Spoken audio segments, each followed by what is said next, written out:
दिग्विजय सिंह और जीतू पटवारी के बीच गुटबाजी है, ये आपको क्यों लग रहा है? वो तो आ गए एक मंच पर।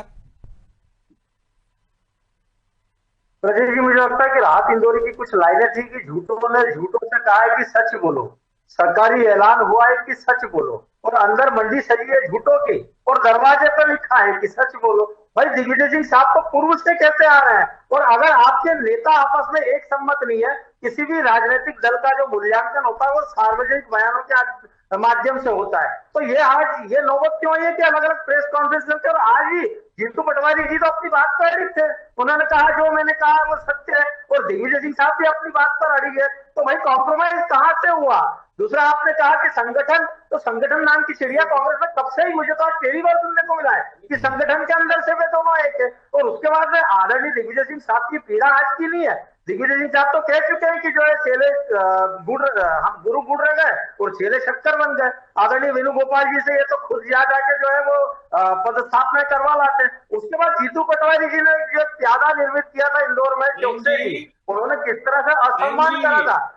अब आप सुन लीजिए ना प्रवीण जी, आप काहे दिल खा रहे हैं? आपके बात लगा, आपकी बात कर रहा हूँ प्रवीण जी, काहे दिलक रहे हैं? नहीं दिलते ना, आपने कहा, मैं सुन रहा था, आपने कहा संगठन में ये है। लेकिन व्यास जी वो कह रहे हैं कि आपके यहाँ भी गुटबाजी है। किस तरह से कैलाश विजयवर्गीय बोल रहे हैं, किस तरह से आपके विधायक कागज दे रहे हैं उनके नेताओं को, तो ये क्या है? ब्रजेश जी, मुझे बताइए ना कि एक बार संगठन का नेतृत्व होता है 64,523 बूथ, उसके बाद जिलाध्यक्ष, और उसके बाद में अभी जितने भी दायित्वों का निर्वहन हुआ, मुझे बताइए कब कहां आपको लगा कि कहीं विरोध प्रदर्शन हुआ हो, इनकी तरह स्लोगन शाउटिंग हुई हो, इनकी तरह जो है डिफेंडर के आरोप लगाए हो, इनकी तरह रात प्रवक्ताओं की लिस्ट कैंसिल कर दी गई हो, या इनकी तरह जो हरीश चौधरी साहब को जो बिठाने के लिए आदरणीय दिग्विजय सिंह साहब का असम्मान किया हो सार्वजनिक रूप से। ऐसा मुझे बता दीजिए कहीं प्रतीत होता?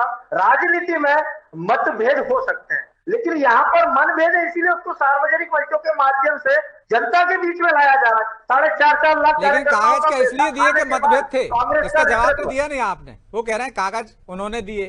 कुछ दिन पहले आप लोग कह रहे थे मीनाक्षी नटराजन के मामले में कि कागज बीजेपी वालों ने दिए हैं, कांग्रेस वालों ने दिए, ये कह रहे थे। अब आप कह रहे हैं अभी ब्रजेश जी, अभी 3 दिन पहले ही सर्टिफाइड झूठ के ऊपर क्षमा याचना किसने करी?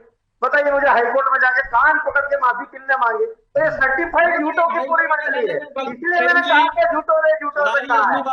भाई क्यों करेगी क्षमा याचना?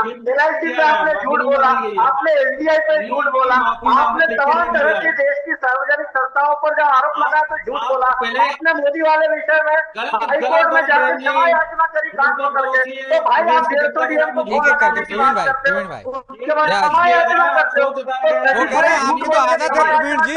ठीक है व्यास जी, ठीक है, छोटा सा जवाब ले लेते हैं। ठोक रहे हैं प्रवीण भाई। प्रवीण जी वो कह रहे हैं आपकी तो आदत है झूठ बोल के कोर्ट में माफी मांग लेने की। छोटा सा जवाब दीजिए। बार बार आप झूठ बोलते हैं, माफी मांग लेते हैं, तो इस बात में क्या दम है कि आप इस बार सच बोल रहे हैं कि कागज उनके नेता ने दिए? देखिए, जिस परिपाटी से प्रेम व्यास जी आते हैं उसका नाम है भारतीय जनता पार्टी। उस संघ और भारतीय जनता पार्टी का इतिहास रहा है कि ये लिखित में माफी मांगते हैं। हमारे यहाँ पर जो नेता ने खेद व्यक्त किया है कि राहुल गांधी जी माफी गलती बस हुआ है, माफी भैया बताओ ना, मुझे दिखा दीजिए, प्रकरण बता दीजिए मुझे। मैं आपको कहाँ पे लिखित में दिया है? ये चैलेंज कर रहा हूँ आपको, कोर्ट की प्रोसीडिंग पढ़ लीजिए।